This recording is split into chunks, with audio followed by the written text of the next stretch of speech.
I'll be speaking on greed. I'll read from the book of 2 Kings, chapters 5, from verse 20 to 27.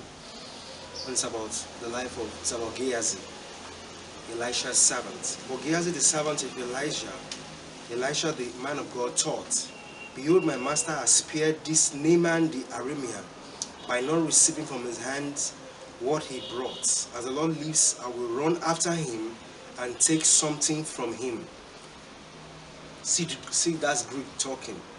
I will take something. That's the language of greed. I will take something from him by deceiving him. So Gehazi pursued Naaman. When Naaman saw one running after him, he came down from the chariots to meet him and said, "Is all well?" And he said, "All is well. My master has sent me, saying, Behold, just now 2 young men of the sons of the prophets have come to me from the hill country of Ephraim. Please give them a talent of silver and 2 changes of gold." That's lying. So greed manifests with an intention to get something by deception, and lying becomes just a natural part of the greedy man. Lying becomes a natural part of the greedy man. So Gehazi was not content. He was going to get something from Naaman. And Paul said, godliness with contentment is great gain. But this man wants to abandon contentment and to use his position as the servant of the prophet to acquire something for himself. Paul also said that those who desire to be rich have pierced themselves with many sorrows. Jesus Christ, responding to someone who said, "Come and divide, ask my brother to divide the property with me," he said, "Who made me a ruler and a judge over you?" And he also added that the life of a man does not consist in the abundance of things he possesses, warning that we should beware of covetousness. Paul said covetousness is idolatry. So this was a man who was positioned in a godly place. He was serving Elisha, who was serving God. So in a way, Gehazi was serving God, but he wanted to use that position to gain something from himself. He was controlled by greed. Another example of someone who was controlled by greed was Judas, who eventually betrayed Jesus. Judas set out to betray Jesus for monetary gain. Even before that, before he eventually betrayed Jesus, it was discovered that he normally takes something from the basket, money bag that he had, that was supposed to be for the whole ministry team of Jesus at that time. So he had greed. He was not willing to be content with what he had.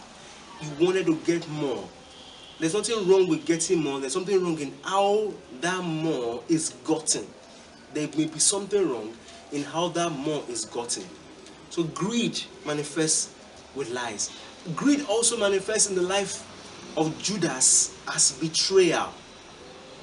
Judas betrayed Jesus. He was close to Jesus Christ, so he used that position to make some gains for himself.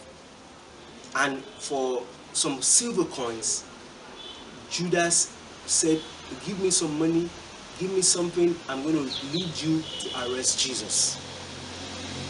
So there was somebody who was close to Jesus, who knows him in and out, who has been with him for a long time. But greed is about just using that relationship for gain.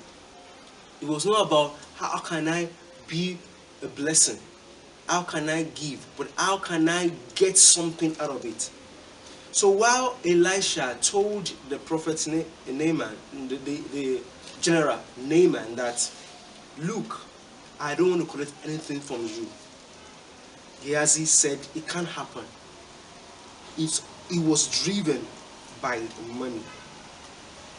Verse 22 said, "And all is well, my..." Verse 23 said, "Please take be pleased to take 2 talents. And he heard him and bound 2 talents of silver in 2 bags with 2 changes of clothes, and gave them to 2 of his servants, and they carried them before him. When he came to the hill, he took them from their hand and deposited them in the house, and he sent the men away and they departed. So this Gehazi had something to hide. Do you have something to hide when it comes to your relationship with money? Do you have something to hide? Do you have something you don't want people to know about when it comes to how you deal with money? Whether that has been committed to your hands, or that has to do with anything that has to do with financial dealings. Is there something you are hiding? Gehazi thought I was hiding something here. What are you hiding? You should come to the light. Just guys say that people don't want to come to the light. Why? Because their work is evil. Their work is evil. They don't want to be exposed. What is it that you are doing that you don't want everybody to know about when it comes to money? That is a manifestation of greed. You need to get out of it today, because the consequences are damning. It was damning for Judas. Let's see what happens to Gehazi eventually. When he came to the hill, he took them from his hand and deposited them in the house, and he sent the men away, and they departed. But he went in and stood before his master, and Elisha said to him, "Where have you been, Gehazi?" And he said, "Your servant went nowhere."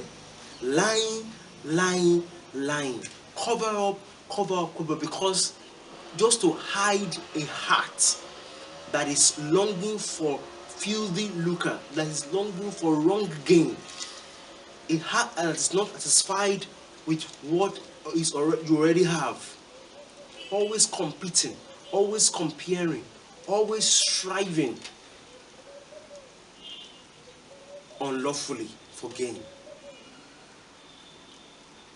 Then verse 6, then he said to him, "Did not my heart go with you?" Elisha talking to Gehazi now, who lied that I didn't go anywhere. "Did not my heart go with you when the man turned from his chariots to meet you? Is it a time to receive money, or to receive clothes and olive groves and vineyards and sheep and oxen and male and female servants?" So for the greed, everything is about money. Every time is about money. Everything is about money. Just guys say you cannot serve God and serve mammon. You cannot have 2 masters. You have to hate one and love to the other. When mammon controls you, then you are blinded from connecting with God. There was this man in the Bible, in the parable Jesus Christ told, who had plentiful harvest, but was not rich towards God. He said, "Oh, let my soul now rest because of what I have now acquired." He was not rich towards God. And what happened to him? He died that very night. Verse 26. So verse 27 said, therefore, Elisha speaking to Gehazi, "Therefore the leprosy of Naaman shall cling to you and your descendants forever." So he went out from his presence a leper as white as snow. So your action as a greedy person has the possibility of reverberating just beyond yourself. It affects others also. So why not repent today? Turn a new leaf. Ask God to remove that love of money that is shocking you out and enter into his rest.